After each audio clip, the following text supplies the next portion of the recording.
The spotlight is on you, is what you think. The truth is, you're just the organizer, and that's it.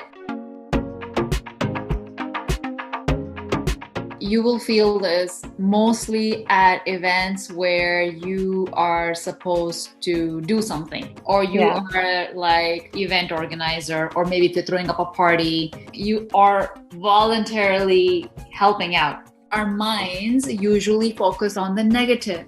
We are so focusing on the negative that we forget to think about the positive that had happened in the party. So whenever you're organizing something, your responsibility is everything that you're supposed to do, like let's say food or whatever, travel tickets, whatever, all that is done. And then you have no other responsibility. You need to disconnect yourself from how people are feeling at the party or at the day of the event. That's not your job. That's their mood, their thoughts, their energy. If they want to have fun, they have everything there to have fun. You cannot make them have fun. There is no pressure. You're putting pressure on yourself. No one else put any pressure on you. But yes, but you have a pressure, you know why? You have a pressure to be the best. And you're just putting the pressure on yourself. And that's not a bad thing. It makes you actually the best. To change the way you look at things. That in moments like that, where you need to be showing off your skills and you organize an event, but then the only part you forgot to do was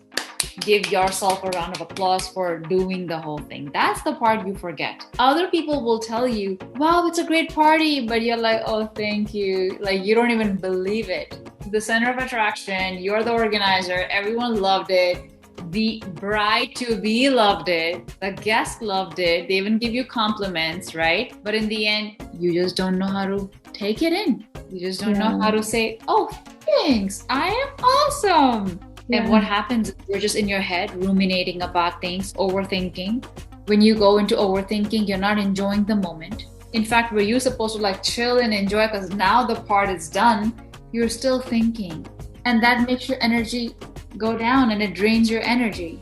And you're at an event where you're supposed to have fun. All you need to tell yourself constantly is you gotta tell yourself how amazing work that you did from the past 1 year. And you have to give yourself a reward for it. This week I'm gonna go here because I planned the bachelor party. So I'm gonna do this. Or something that you really love to do.